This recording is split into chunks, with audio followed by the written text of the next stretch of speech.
தாவேக்கால வென்ற பலர் குற்ற பின்னணி உள்ளவங்க. அவங்க மேல நிறைய அலிகேஷன்ஸ் இருக்கு, பெண்டிங் கேசஸ் இருக்கு. குற்ற வழக்குகளில் தண்டனை நிலுவையில் இருக்கிறது.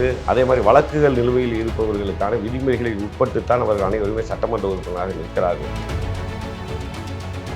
இன்றைக்கி தமிழ்நாட்டில் மூலை முடுக்குகளில் எந்த திசைகளை திரும்பினாலும் ஃப்ளெக்ஸ் கலாச்சாரம் என்பது இது திராவிட கலாச்சாரமாக மாறிவிட்டது. இந்த தமிழக வெற்றி கழகத்தினுடைய ஆட்சியில் நிச்சயமாக லஞ்சம், லாவண்யம், ஊழல், கான்ட்ராக்டரிடம் கமிஷன் வாங்குவது, கனிம வள கொள்ளை என்பது இருக்காது. நான் கட்சிக்காரன் கிடையாது, நான் ஜாதிக்காரன், நான் ஒரு ஜாதி வெறியன். பார்க்கும்போது ஒரு ஜாதி வெறியன்னு வெளிப்படையாக பேசுகிறாரு. அந்த வீடியோ ரொம்ப ட்ரோலாக போயிட்டு இவருக்கா போய் சீட்டு கொடுத்துருக்காரு பாருங்க அப்படின்னு. நான் ஒரு ஜாதி வெறியன் தான் என்று பேசிய ஒரு வார்த்தையை மட்டுமே ஊடகத்தில் பிளாஸ் பண்ணதுக்கான காரணம் அன்றைக்கு தேர்தல் களத்தில் உள்நோக்கம் இருந்தது. எல்லா மதங்களையும் ஜாதிகளையும் கடந்து திராவிட முன்னேற்ற கழகம் என்றாலே இஸ்லாமியர்கள் தான் வாக்களிப்பார்கள் என்ற மரபையும் உடைத்து இது முட்டையாக ஜெகநாத் மிஸ்ரா என்பவன் ஜாதி வெறியன் என்று எடிட் பண்ணி போடப்பட்ட ஒரு விஷயத்திற்கான கம்பம் தொகுதியில் அவர் ஜெயிச்சது தான் நான் ஜாதி வெறியன் இல்லை எல்லாத்தையும் கடந்தவனுக்கான விஷயம். சீமான் அவர்கள் கடுமையான விமர்சனங்களை விஜய் மீது வைத்திருந்தார். விஜய் அவர்கள் பதிலுக்கு சீமான் அவர்கள் குறித்து எந்த ஒரு கருத்துமே தெரிவிக்கவே இல்லை. மரியாதைக்குரிய முதல்வர் விஜய் அவர்களுக்கும் அதே மாதிரி நமது நாம் தமிழர் கட்சியினுடைய தலைவர் சீமான் அவர்களுக்கும் ஒரு சகோதர பாசம் இருந்தது என்பதை முதலில் நாம் புரிந்து கொள்ள வேண்டும். அந்த ஸ்டார் ஏன் இருக்குது, அந்த யானை சின்னம் ஏன் இருக்குது அப்படின்னு ஆய்வுகள் செய்தால் அவரிடம் திட்டம் இருக்கிறது, அவரிடம் தீர்க்கம் இருக்கிறது என்பது அரசியல் புரிந்த அறிஞர்கள் இனிமேல் தான் ஆய்வு செய்வார்கள். நன்றி, வணக்கம்.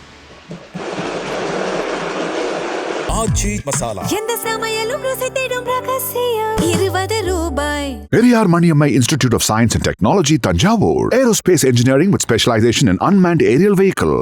Girigas summer sale. Buy any AC and get free 2 nights, 3 days holiday package. Red நூல் தமிழ் நேயர்களுக்கு அன்பு வணக்கம். இன்றைய சிறப்பு நேர்காணலில் நமது மக்கள் முன்னேற்ற கழகத்தினுடைய மாநில ஊடகப் பிரிவு பொதுச் செயலாளர் திரு அபுதாகிர் அவர்களை வரவேற்று நிகழ்ச்சிக்கு செல்லலாம். சார் வணக்கம். நீங்கள் இருக்கக்கூடிய கட்சியைச் சேர்ந்த திரு ஜெகநாத் மிஸ்ரா அவர்கள் கம்பம் சட்டமன்ற தொகுதி உறுப்பினராக தற்போது தமிழக வெற்றி கழகம் சார்பாக போட்டியிட்டு வெற்றி பெற்றிருக்காரு. சட்டசபைக்கு தொடர்ந்து போய்கிட்டு இருக்கிறாரு. நடிகர் விஜய் அவர்கள் தற்போது முதல்வர் விஜய், எல்லாரும் முதல்வர் விஜய் அப்படின்னு இன்றைக்கி சட்டசபையில் பார்க்கும்போது அதற்கு உரிய அந்த அங்கீகாரத்தோடு அவரை எல்லா கட்சிகளும் ரிசீவ் பண்ணுறாங்க. அதே போல் விஜய் அவர்களும் தொடர்ந்து நேற்றைக்கும் இன்றைக்கும் வரிசையாக அனைத்து கட்சி தலைவர்களையும் சந்தித்து வர்றாரு. இந்த அணுகுமுறை எப்படி பார்க்குறீங்க? பேரறிஞர் அண்ணாவுக்கு பிறகு முதல்வர் விஜய் அவர்கள் இந்த அணுகுமுறையை மேற்கொண்டிருக்கிறாரு. எப்படி இது புரிஞ்சுக்கிறது? இதுக்குள்ளே வேறு எதுவும் அரசியல் தந்திரம் எதுவும் இருக்கா? நிச்சயமாக எந்தவித அரசியல் தந்திரமும் இருப்பதாக எங்களுக்கு தெரியவில்லை, குறிப்பாக எனக்கு தெரியவில்லை. ஏன்னா ஒரு 25 ஆண்டு காலம் தமிழகத்தினுடைய அரசியல் களத்தில் ஒரு செயல்பாட்டாளராக நான் நின்று பார்த்த அளவிற்கு அரசியல் களம் என்பது இன்றைக்கி கருணாநிதி முதல்வராக இருந்த காலத்தில் ஜெயலலிதா அவர்களிடம் இருந்த அணுகுமுறை, அதே மாதிரி எடப்பாடி அவர்கள் முதல்வராக இருந்தபோது எதிர்க்கட்சி தலைவரோடு இருந்த அணுகுமுறைகள் என்று பார்த்து பழக்கப்பட்ட கலாச்சாரத்தில் இளைஞர்களுக்கு மத்தியில் அரசியல் என்பது இந்த மக்களுக்கான நல்லது செய்ய வேண்டிய ஒரு களம். அந்த களத்திலே நாங்கள் வந்திருக்கிறோம்.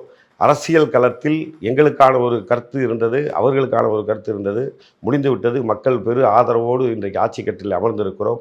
அதை கடந்து இந்த மண்ணை, மக்களை நேசிப்பவர்கள் தான் அனைவரும். அது சீமானனாக இருக்கட்டும், அதே மாதிரி எடப்பாடி அவர்களாக இருக்கட்டும், பாரம்பரியமான காங்கிரஸ் இயக்கமாக இருக்கட்டும், கம்யூனிஸ்ட் இயக்கமாக இருந்தாலும் இந்த மக்களை நேசிக்கிற தலைவர்கள், அந்த தலைவர்களை மரியாதை நிமித்தமோடு இல்லத்திற்கு போய் சந்திப்பது என்பது 67க்கு பிறகு, அண்ணாவினுடைய மறுமலர்ச்சிக்கு பிறகு இன்றைக்கு முதல்வர் விஜயினுடைய காலம் இளைஞர்களை சரியான திசையில், அரசியல் திசையில் வழிநடத்துவதற்கான ஒரு வெற்றி முன்னோட்டமாக நான் பார்க்கிறேன். உதயநிதி அவர்கள் சட்டசபையில் பேசும்போது நானும் லோயலா காலேஜ் தான், நீங்களும் லோயலா காலேஜ் தான், திமுக தான் உங்களை கைட் பண்ணுவோம், உங்களை கையை பிடிச்சி முதல்வராக்கினதே நாங்கள் தான் அப்படிங்கிற மாதிரி உதயநிதி அவர்கள் பேசியிருக்கிறாரு. அதை அப்படி தான் புரிஞ்சுக்கணுமா? நம்மளுடைய முதல்வர் அவர்கள் உதயநிதி அவர்கள் பேசிய பேச்சின் பொழுது புன்னகையோடு இதை கடந்து போய்விட்டார். நிச்சயமாக நல்ல கருத்தாக இருந்தால் அவர் மனதிலே உள்வாங்கி கொண்டு அதற்கு தகுந்த மாதிரி செயல்படுவார் என்பதற்கான உதாரணம் நேற்றே முன்னாள் முதல்வர் மரியாதைக்குரிய தலைவர் ஸ்டாலின் அவர்களை இல்லம் நோக்கி சந்தித்திருக்கிறார். அவரிடம் காலில் விழுந்து ஆசீர்வாதம் வாங்கியிருக்கிறார். இதை பார்த்த பொழுது எனக்கு ஒரு 25 ஆண்டு காலம் முதல்வராக இருந்த ஜோதி பாசுவை எதிர்த்து தேர்தலில் இன்று வெற்றி பெற்ற மம்தா பானர்ஜி அவர்கள் முதலில் அரசியல் கட்சி ஆரம்பித்த பொழுது அன்றைக்கு இருந்த கம்யூனிஸ்ட் தலைவர் ஜோதி பாசுவிடம் காலில் விழுந்து நான் அரசியல் கட்சி ஆரம்பிக்கிற ஆசீர்வாதம் வாங்கியை ஒரு 25 ஆண்டு கால மறுமலர்ச்சியை இன்றைக்கு மேற்கு வங்கத்தில் மம்தா பானர்ஜி செய்ததைப் போல ஒரு அரசியல் நாகரிகத்தோடு அதை கடந்திருக்கிறார். நிச்சயமாக முறையான முதல்வராகவும் முறையான எதிர்க்கட்சி தலைவராகவும் தமிழக சட்டமன்றம் அண்ணா காலத்தில் எப்படி அறிவுபூர்வமாக ஆரோக்கியமாக இருந்ததோ அதுபோல் இருக்கும் என்பதற்கான முன்னோட்டமாக பார்க்கிறேன். அதே போல் உதயநிதி இன்னொரு விஷயத்தையும் அழுத்தமாக சொல்கிறாரு. அடுத்த ஆளுநர் பதவி இருக்கிறாரு, அன்னைக்கு வந்து கண்டிப்பாக தமிழ் தாய் வாழ்த்து தான் முதல்ல பாடணும், அதை உறுதி செய்யணும், இல்லாட்டி கடுமையான விளைவுகளை சந்திக்க வேண்டியிருக்கும் அப்படிங்கிற டோனில் பேசுகிறாரு. அது அரசுக்கான ஒரு நெருக்கடிங்கிற மாதிரி புரிஞ்சுக்கிறதா, இல்லை அது ஒரு இயல்பான ஒரு நடைமுறை தானே? இது அரசுக்கான நெருக்கடியாக நாம் புரிந்து கொள்ள தேவையில்லை. திராவிட இயக்கத்தில் பாரம்பரியமாக தமிழக சட்டசபையில் முன்னாள் முதல்வர் மரியாதைக்குரிய ஸ்டாலின் அவர்கள், ஆளுநர் ரவி அவர்கள் அந்த நிகழ்வு நடந்த பொழுது ஒரு சுயமரியாதை இயக்கத்திற்கான கொள்கை பிடிப்பாக அவர் நடத்திய விஷயத்தை தொடர்ந்து இந்த சட்டசபையினுடைய மரபை காக்க வேண்டும் என்பதற்காக ஒரு எதிர்க்கட்சி தலைவராக அனுபவமிக்க எதிர்க்கட்சியாக இருக்கக்கூடிய திமுகவிலிருந்து வந்த கருத்தாகத்தான் இதை நான் பார்க்கிறேன். நிச்சயமாக முதல்வர்கள் இந்த கருத்தை தமிழக சட்டமன்றத்தில் அமல்படுத்துவார் என்ற நம்பிக்கை இருக்கிறது. ஏன்னா இன்றைக்கு கூட்டணிக்காக ஆதரவு கொடுத்திருக்கிற இந்திய கம்யூனிஸ்ட் கட்சி, மார்க்சிஸ்ட் கம்யூனிஸ்ட் கட்சி, விடுதலை சிறுத்தைகள் உள்பட கருத்துக்கள் வந்து பதவியேற்ற அன்றைக்கே எல்லா பக்கமும் முகநூல் விமர்சனமாக வந்தது. அதற்கு அன்று இரவே வந்து மரியாதைக்குரிய அமைச்சர் ஆதவன் தீட்சணி அவர்கள் அதற்கான முழு கருத்தை எழுதியிருக்கிறார். நிச்சயமாக தமிழக சட்டமன்றத்தில் அந்த மரபு பாதுகாக்கும் என்ற நம்பிக்கை இருக்கிறது. ஆனால் அதே நேரத்தில் உதயநிதி இன்னைக்கு இன்னொரு விஷயமும் சொல்கிறாரு. அதாவது இந்த சட்டசபை வந்து இளம் எம்எல்ஏக்கள் நிறைய பேர் இருக்காங்க, முதல் முறை எம்எல்ஏக்கள் நிறைய பேர் இருக்கிறாங்க, பெண் எம்எல்ஏக்கள் நிறைய பேர் இருக்கிறாங்க அப்படின்னு சொல்கிறாங்க. இன்னொரு பக்கம் திமுகவினுடைய இணையதள செயல்பாட்டாளர்கள் எப்படி எழுதுகிறாங்கன்னா, தாவைக்கால வென்ற பலர் வந்து குற்ற பின்னணி உள்ளவங்க, அதுலேயும் பல்வேறு நபர்கள் வந்து சீரியஸ் அஃபென்ஸில் இருக்கக்கூடிய நபர்கள், அவங்க மேலே நிறைய அலிகேஷன்ஸ் இருக்குது, பெண்டிங் கேசஸ் இருக்குது அப்படிங்கிற ஒரு குற்றச்சாட்டையும் முன்வைக்கிறாங்க. கிடைத்த ஆட்களெல்லாம் இது பண்ணிட்டாங்க. இன்றைக்கு கூட துணை சபாநாயகராக பொறுப்பேற்றக்கூடிய ரவிசங்கர் அவரை பற்றி ஒரு காணொலி ஒன்று பரவலாக போய்கிட்டு இருக்கு. இது மாதிரியான விமர்சனங்களை தாவைக்கா எளிமையாக கடந்து போயிட முடியுமா? ஒரு முக்கியமான செய்தியை நல்ல கேள்வி நீங்கள் கேட்டது. பொதுவாக வந்து 67இல் அண்ணாவினுடைய காலத்தில் இளைஞர்கள் அனைவரும் அரசியலுக்கு வந்திருந்தார்கள். இந்த மொழிப்போரில் பங்கேற்று இந்திய எதிர்ப்பு போராட்டத்தில் பங்கேற்று அன்றைக்கு கல்லூரி மாணவராக இருந்த காளிமுத்தில் இருந்து வலம்புரி ஜானியில் இருந்து அன்றைக்கு மொழிப்போராட்டத்தில் கலந்து கொண்ட பல பேர், துரைமுருகன் உட்பட எல்லோருமே மொழிப்போராட்டத்தில் கலந்து கொண்டவர்கள் தான் அன்றைக்கு சட்டமன்ற உறுப்பினராக வந்தார்கள். முதலாக என்னுடைய கருத்து என்பது, புதிதாக வந்த சட்டமன்ற உறுப்பினர்களுக்கு ஒரு பயிற்சி வகுப்பு ஒன்று நிச்சயமாக முதல்வர் தலைமையிலேயோ ஒரு ஐஏஎஸ்னுடைய தலைமையிலையோ ஒன்று நடத்தணும். ஏன்னா 0 ஓவரில் என்ன கேள்வி கேட்குறது, நம்பிக்கையில்லா தீர்மானம் வந்தால் எப்படி முறைப்படுத்துவது, சட்டமன்றத்துடைய குறிப்பேடுகள் எப்படி ஃபாலோ பண்ணுறாங்க அப்படிங்கிற விஷயத்தை வந்து இளைய தலைமுறையாக வந்த சட்டமன்ற உறுப்பினர்களுக்கு ஒரு பயிற்சி வகுப்பு கொடுக்கணும் அப்படின்னு உங்கள் ஊடகத்தின் வாயிலாக நான் ஒரு மெசேஜாக கொடுத்துறேன். விஜய் இன்னைக்கு ஒரு வேண்டுகோள் விடுத்திருக்காரு. தமிழக வெற்றி கழகத்தினுடைய அந்த அதிகாரப்பூர்வ பக்கத்தில் தாவைக்காவினர் யாரும் சாலைகளை மறித்து இது பண்ணக்கூடாது, ஆட்டம் போடக்கூடாது, தேவையில்லாமல் பொதுமக்களுக்கு தொந்தரவு செய்யக்கூடாது இப்படிங்கிற ஒரு அறிக்கையை வந்து தாவேக்காவினுடைய இணையதள ஐடி விங் பக்கத்தில் வந்து பதிவிட்டிருக்கிறாங்க. அப்படி ஒரு வழிகாட்டுதலை கொடுக்க வேண்டிய தேவையில் தான் தாவேக்காவினுடைய தொண்டர்கள் இருக்கிறாங்களா? தமிழ்நாட்டில் பொதுவாக திராவிட கலாச்சாரத்தில் இன்றைக்கு என்ன நடந்திருக்கு அப்படின்னா, ஆளும் கட்சியாக வருபவர்கள், அது திமுகவாக இருக்கட்டும் அதிமுகவாக இருக்கட்டும், அந்த தலைவருடைய புகைப்படத்தை போட்டு மரியாதைக்குரிய முதல்வரே, நாளைய தலைவனே, கடவுளே என்று போட்டு பிறந்த நாளிலே இருந்து அனைத்து நிகழ்வுகளுக்கும் தமிழ்நாடு முழுவதும் இருக்கக்கூடிய இடங்களில் ஃப்ளெக்ஸ் போடுறது ஒரு பெரிய கலாச்சாரமாக மாறிவிட்டது. ஒரு காலத்தில் பார்த்தீங்கன்னா வந்து ஒரு ஃப்ளெக்ஸ் வைக்கணும்னு சொன்னால் அந்த சம்மந்தப்பட்ட பேரூராட்சியிலோ நகராட்சியிலோ அனுமதி வாங்கி வைக்கப்பட்ட காலம் கடந்து இன்றைக்கி தமிழ்நாட்டில் மூலை முடுக்குகளில் எந்த திசைகளை திரும்பினாலும் ஃப்ளெக்ஸ் கலாச்சாரம் என்பது இது திராவிட கலாச்சாரமாக மாறிவிட்டது. அதற்கு முற்றுப்புள்ளி வைக்கும் விதமாக இன்றைக்கு அமைச்சராக பதவியேற்ற மரியாதைக்குரிய அமைச்சர் வெங்கட்ராமன் அவர்கள் தான் ஒரு பதிவு போட்டிருக்காரு. இனி வரும் காலங்களில் தலைவருடைய பிறந்த நாளோ மற்ற முக்கிய நிகழ்வுகளிலோ எந்த இடங்களிலும் ஃப்ளெக்ஸ் பேனர்கள் வைப்பது என்பது மரபுகள் உடைக்கப்பட வேண்டும், மக்களுக்கான இடையூறுகள் இருக்கக்கூடாது என்று அதிகாரப்பூர்வமாக தகவல் வெளியிட்டிருப்பது என்பது ஒரு அரசியல் மாற்றம் மட்டுமல்ல, ஒரு கலாச்சார மாற்றத்திற்கான திசையாக நான் இதை பார்க்கிறேன். ஒன்று, இதுக்கு முன்னாடி நீங்கள் ஒரு கேள்வி கேட்கல வந்து குற்ற பின்னணியில் நிறைய பேர் இருக்காங்க அப்படின்ட்டு. பொதுவாகவே ஒரு ஆட்சி மாறும் பொழுது வந்து பாராளுமன்றமாக இருந்தாலும் சட்டமன்றமாக இருந்தாலும் வந்து இந்தந்த பேர் குற்ற பின்னணியில் இருக்காங்கன்னு ஒரு பதிவுகள் போடப்படுது. குற்ற வழக்குகளில் தண்டனை நிலுவையில் இருக்கிறது. அதே மாதிரி வழக்குகள் நிலுவையில் இருப்பவர்களுக்கான விதிமுறைகளில் உட்பட்டுத்தான் அவர்கள் அனைவருமே சட்டமன்ற உறுப்பினராக நிற்கிறார்கள். கண்ணை மூடிக்கிட்டு வந்து எப்போயுமே வந்து ஆளுங்கட்சிக்கு மாற்றாக சில கருத்துக்களை முகநூலில் வாட்ஸ்அப்பில் போடுவது என்பது இயற்கை. இன்றைக்கி தமிழகத்தினுடைய சபாநாயகர் பதவி ஏற்கக்கூடிய மரியாதைக்குரிய சபாநாயகர் ஜேஎஸ்டி பிரபாகரை பற்றி 70-80 காலகட்டங்களில் அன்றைக்கு வந்து ஊடகம் இது போல இல்லாத நேரங்களில் முரசொலி வந்து திமுகவினுடைய பத்திரிகையாகவும் மாலை முரசு அதிமுகவினுடைய பத்திரிகையாகவும் இருந்த காலகட்டத்தில் மரியாதைக்குரிய அன்றைய முதல்வர் எம்ஜிஆர் அவர்களும் அவருடைய துணைவியார் ஜானகி அம்மாள் அவர்களும் எனக்கு ஒரு பெண் பிள்ளை இருந்தால் நான் இவருக்குத்தான் கட்டி கொடுப்பேன் என்று சொன்ன அளவிற்கு அந்த அரசியல் ஆர்வத்தில் முக்கியத்துவமாக இருந்தவர் தான் ஜேஎஸ்டி பிரபாகர் அவர்கள். அவர் இன்றைக்கு சபாநாயகராக வந்திருக்கிறார்கள். அதே மாதிரி தமிழக வெற்றி கழகத்தில் இன்றைக்கு இருக்கக்கூடிய எல்லோருமே மிஸ்டர் கிளீன் அப்படித்தான் நான் பார்க்குறேன். அரசியல் ஆர்வமாக இருந்த, நீங்கள் சொன்னதைப் போல எங்களுடைய நமது மக்கள் முன்னேற்ற கழகத்துடைய நிறுவன தலைவராக இருந்த மரியாதைக்குரிய ஜெகநாத் மிஸ்ரா அவர்கள் கொரோனா காலகட்டத்தில் வாழ்ந்த அந்த பகுதியில் ஒட்டுமொத்தமாக தென் மாவட்டங்களில் மட்டும் ஒரு 5 கோடி ரூபாய் தான் சம்பாதித்த பணத்தை மக்களுக்கு வாரி கொடுத்தார். இன்றைக்கு வரைக்கும் அரசியலில் வந்து நேர்மையாக வாழ வேண்டும் என்ற எண்ணத்தோடு வாழ்ந்து கொண்டிருக்கிறார். தன்னிறைவாக இருக்கக்கூடிய பணத்தை மக்களுக்கு வாரி கொடுக்கிறார். கல்விக்காக உதவித்தொகை செய்கிறார். அதே மாதிரி மருத்துவத்துக்கு உதவி செய்கிறார். இந்த மாதிரியான சேவைகள் மட்டும்தான் கம்பம் தொகுதியில் நின்றது. அதனால் தான் 25 வருடம் ஒருவர் சட்டமன்ற உறுப்பினராக இருந்த ஒரு தொகுதியில் ஒருவர் வென்றிருக்கிறார் என்று சொன்னால் அவர் செய்த சேவைகள், அவர் செய்த ஆன்மீக சேவை, அவர் செய்த அரசியல் சேவை, கல்வி சேவை தான். இதை போன்ற நிறைய நபர்கள் இன்றைக்கு புதிய சட்டமன்ற உறுப்பினராக வந்திருக்கிறார்கள். அதனால் இந்த தமிழக வெற்றி கழகத்தினுடைய ஆட்சியில் நிச்சயமாக லஞ்சம், லாவண்யம், ஊழல், காண்டேற்காரிடம் கமிஷன் வாங்குவது, கனிம வள கொள்ளை என்பது இருக்காது. இவங்கெல்லாம் புதிதாக வந்தவர்கள், அரசியலை நேசிப்பவர்கள், அதிகாரிகள் எப்படி இருக்க வேண்டும் என்று நினைப்பவர்கள். ஆகவே இந்த புதிய தலைமுறைக்கான வரவு என்பது இன்னும் அரை நூற்றாண்டு காலம் தமிழக வெற்றி கழகத்தை தமிழ்நாட்டில் அசைக்க முடியாது. இப்போ மிஸ்ரா அவர்களே அவர் மீது பயங்கர ட்ரோலான ஒரு வீடியோ ஒன்று சுற்றிட்டு இருந்தது. நான் வந்து கட்சிக்காரன் கிடையாது, நான் வந்து ஜாதிக்காரன், நான் ஒரு ஜாதி வெறியன் அப்படிங்கிற மாதிரி அவர் பேசுகிற அந்த வீடியோ ரொம்ப ட்ரோலாக போயிட்டு இருந்து, இவருக்கா போய் சீட்டு கொடுத்துருக்காரு பாருங்க அப்படின்னு. அது எப்படி அதை நம்ம எடுத்துக்கிறது? பார்க்கும்போது ஒரு ஜாதி வெறியன்னு வெளிப்படையாக பேசுகிறாரு. அது அப்படி தான் பேசணுமா நம்ம? நல்ல செய்தி. முதலில் நமது மக்கள் முன்னேற்ற கழகத்தை ஆரம்பித்த பொழுது ஜெகநாத் மிஸ்ரா என்று பெயர் பார்த்தவுடன் மிஸ்ரா என்று பெயர் இருக்கிறதே அவர் வடநாட்டுக்காரா என்று கேட்டு மீடியாவில் ஃப்ளாஷ் பண்ணாங்க. ஆக்சுவலாக வந்து என்ன அப்படின்னா, அவங்க வந்து ஒரு காங்கிரஸ் பாரம்பரியமான குடும்பம். அவருடைய அப்பா வந்து ஒரு தமிழ் புலவர் அழகர்சாமி. அவர் பிள்ளைகளுக்கு வைத்த பேர்லாம் பார்த்தீங்கன்னா பிரியதர்ஷினி என்று ஒரு பெண்ணுக்கு பேர் வைத்திருக்கிறார். ஜெகநாத் மிஸ்ரா என்பது பீகாரை சேர்ந்த ஒரு பாரம்பரியம் மிக்க காங்கிரசினுடைய தலைவர் பெயர். இன்னொருத்தருக்கு வந்து சத்தியமூர்த்தி என்று பேர் வைத்திருக்கிறார்.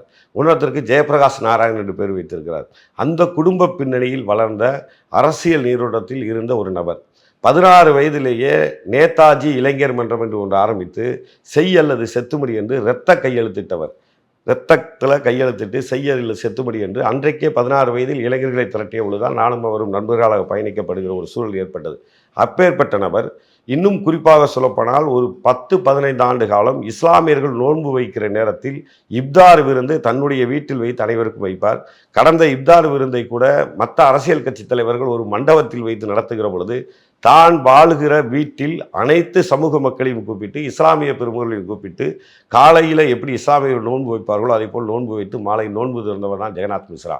இவரை எப்படி ஒரு ஜாதிய வட்டத்துக்குள் கொண்டு வருகிறார்கள் என்று பார்க்கும் பொழுது இல்லை, அவர் தானே பேசியிருக்காரு. அதுதான் உங்களுக்கு சொல்ல வரேன். அவர் வந்து என்னென்னா, ஆரம்ப காலத்தில் அரசியல் கட்சியில் பயணப்பட்டு இருந்த பொழுது அரசியலில் ஒரு குறிப்பிட்ட மக்களுக்காக போகிற பொழுது அவர் சேர்ந்த சமூக மக்களுக்காக மந்திரிகளை 3 முறை முன்னாள் முதல்வர் ஓபிஎஸ் அவர்களை சந்தித்திருக்கிறார்.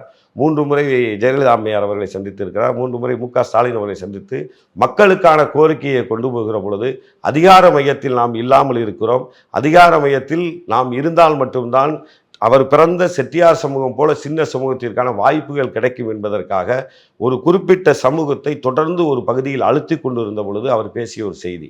அதுலேயும் குறிப்பிட்ட என்னென்னா, அவர் அதற்கு முன்னால் பேசியது இருக்க, பின்னால் பேசியதும் இருக்க, நடுவில் நான் ஒரு ஜாதி வெறியன் தான் என்று பேசிய ஒரு வார்த்தையை மட்டுமே ஊடகத்தில் பிளாஸ் பண்ணதுக்கான காரணம் அன்றைக்கு தேர்தல் களத்தில் உள்நோக்கம் இருந்தது அப்படிங்கிறதான்.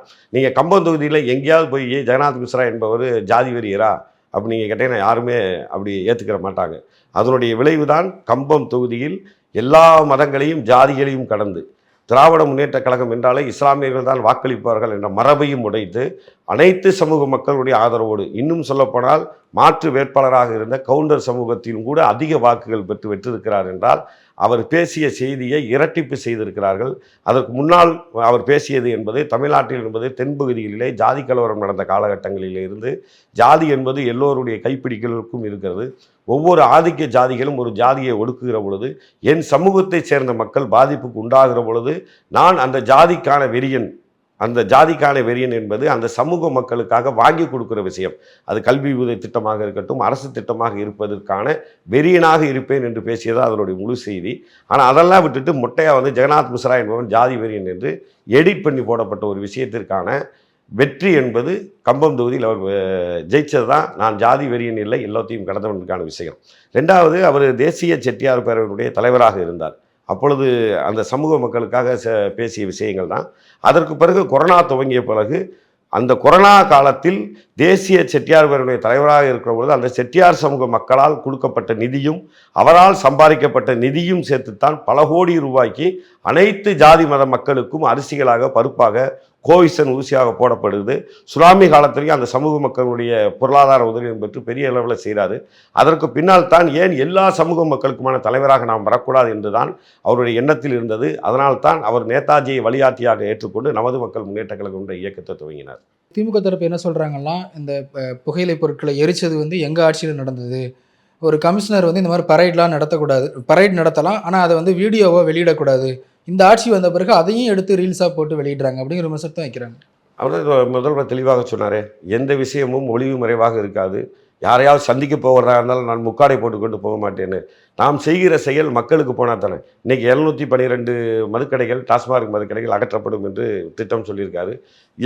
மரியாதைக்குரிய நாம் தமிழர் அமைப்பினுடைய சீமானவர்கள் கூட அதை ரொம்ப நன்றிடா தம்பி என்று பேசியிருக்கிறார். பள்ளி சீருடையோடு எனக்கே செய்திகள் வந்தது டாஸ்மாக் போகிறாங்கன்னு சொல்லி. நடைமுறையை அவர் துவக்கிவிட்டார். காலையில் சபாநாயகர் தேர்வு முடிந்து 1 மணி நேரத்தில் நகராட்சி மற்றும் குடிநீர் நிர்வாகத்தினுடைய அதிகாரிகளை அழைத்து அமர வைத்து பேசுகிறார். நகராட்சியினுடைய நிர்வாகத்தை சீர்செய்வதற்கான திட்டமிடுகிறார். ஒரு நல்ல மாற்றமாக இருக்கிறது. ஆகவே விமர்சனங்கள் கடந்து போகும் பொழுது இந்த விமர்சனங்கள் அனைத்தும் அடிபட்டு போகும். ஆரோக்கியமான ஒரு சட்டமன்றமாக நிச்சயமாக இருக்கும் என்ற நம்பிக்கை இளைஞர்கள் இந்த மண்ணில் தமிழக சட்டசபையில் உட்கார்ந்திருக்கிற இந்த சட்டமன்ற உறுப்பினர்கள், புதிதாக தேர்ந்தெடுக்கப்பட்டிருக்கிற இளைய தலைமுறையான மரியாதைக்குரிய மாண்புமிகுக்கள் ஒரு நல்ல மாற்றத்தை கொடுப்பார் என்ற நம்பிக்கை இருக்கிறது. அதே மாதிரி எங்களுடைய இயக்கத்தைச் சேர்ந்த மரியாதைக்குரிய கம்பம் சட்டமன்ற உறுப்பினர் ஜெகநாத் மிஸ்ரா அவர்கள் நிறைய அனுபவம் வாய்ந்தவர். அவரை போன்றவர்களெல்லாம் அலையமாக நாளை மறுநாள் தமிழக வெற்றி கழகத்தில் அறிவிக்கப்படக்கூடிய பட்டியலில் மந்திரிகள் பட்டியலில் அவருடைய பெயர் இடம்பெறும் என்ற தகவல் வருகிறது. அவரை போன்றவர்கள் பொதுமக்களுக்காக சேவை செய்ய வேண்டும் என்று நினைப்பவர்கள், மக்கள் பணத்தை கொள்ளையடிக்கக்கூடாது என்று நினைப்பவர்கள் தான் இருக்கிறார்கள். ஜெகநாத் மிஸ்ராவை போன்ற நல்ல மந்திரிகள் வந்தால் இன்னும் நிறைய மாற்றங்கள் இருக்கும் என்ற நம்பிக்கையோடு நாங்கள் பயணப்பட்டு கொண்டிருக்கிறோம். நிச்சயமாக தொடர்ந்து பல்வேறு அரசியல் கட்சி தலைவர்களை சந்திச்சுட்டு வர்றாரு. அதில் குறிப்பாக சீமானவர்களை சந்திக்கும் பொழுது அது வேறு விதமான ஒரு கேள்விகளை உள்ளாக்குது. சீமானவர்கள் கடுமையான விமர்சனங்களை விஜய் மீது வைத்திருந்தார். விஜய் அவர்கள் பதிலுக்கு சீமானவர்கள் குறித்து எந்த ஒரு கருத்துமே தெரிவிக்கவே இல்லை. ஒருவேளை இவர்கள் தேர்தலுக்கு முன்னாடி சந்திச்சிருந்தாங்கன்னா இது வேறு மாதிரியான ஈக்குவேஷன்ஸாக வந்திருக்கும் அப்படியும் சில கருத்து சொல்கிறாங்க. அது உண்மைதானா? தேர்தலுக்கு முன்பு நாம் தெரிந்து கொள்ள வேண்டியது, மரியாதைக்குரிய முதல்வர் விஜய் அவர்களுக்கும் அதே மாதிரி நமது நாம் தமிழர் கட்சியினுடைய தலைவர் சீமானவர்களுக்கும் ஒரு சகோதர பாசம் இருந்தது என்பதை முதலில் நாம் புரிந்து கொள்ள வேண்டும். அதற்கான இணைப்பு பாலமாக எங்கள் கம்பம் சட்டமன்ற தொகுதி உறுப்பினர் ஜெகநாத் மிஸ்ரா இருந்தார் என்பதும் எனக்கு தெரியும். அதனால் சொல்லுகிறேன், அவர்களுக்குள் எந்த முரண்பாடும் இல்லை. போகிற போக்கில் எதையாவது ஊடகத்திற்காக பற்ற வைத்து போவது, எக்ஸலத்தில் எழுதுவது மட்டும்தான் இங்கு நிற்கிறது. அவர்கள் 2 பேருக்குமே ஒரு புரிதல் இருக்கிறது. 2 பேருக்குமே ஒரு சித்தாந்த கொள்கை இருக்கிறது. எல்லோருமே இப்போ கட்சி தமிழக வெற்றி கழகம் ஆரம்பித்தோடனே அதை விசிலடிச்சா குஞ்சு, இது அணில் குஞ்சு, தற்கூரி என்று பேசுகிறார்கள். அப்படிலாம் இல்லை. நம்மளுடைய முதல்வருடைய தந்தை 65 படம் எடுத்திருக்கிறார். அதில் 45 படம் இடதுசாரி சிந்தனை உள்ள படம். இன்றைக்கும் கம்யூனிஸ்டுகள் தொடர்ந்து எங்கேயாவது ஆர்ப்பாட்டங்கள் போட்டாலும் எரிமலை எப்படி பொறுக்கும் என்ற பாடல், புலமைப்பித்தனுடைய பாடல் இருக்கக்கூடிய படம். சுதந்திர நாட்டினுடைய அடிமைகள் என்று படம் எடுத்த எஸ்.ஏ. சந்திரசனுடைய மகன், விதை ஒன்று போட்டால் சுரை ஒன்று முளைக்காது, காலம் தெரியும். அவருடைய கட்சி கொடியிலே இருந்து அந்த ஸ்டார் ஏன் இருக்குது, அந்த யானை சின்னம் ஏன் இருக்குது அப்படின்னு ஆய்வுகள் செய்தால் அவரிடம் திட்டம் இருக்கிறது, அவரிடம் தீர்க்கம் இருக்கிறது என்பது அரசியல் புரிந்த அறிஞர்கள் இனிமேல் தான் ஆய்வு செய்வார்கள். நிகழ்ச்சியில் பங்கெடுத்தமைக்கு மிக்க நன்றி. நன்றி மரியாதைக்குரிய பிரிட்டவர்கள். ஆச்சி மசாலா எந்த சமையலும் ருசி தேடும் ரகசியம் 20 ரூபாய். Periyar Maniammai Institute of Science and Technology, Tanjavur. Aerospace engineering with specialization in unmanned aerial vehicle. Girigas Summer Sale. Buy any AC and get free 2 nights, 3 days holiday package.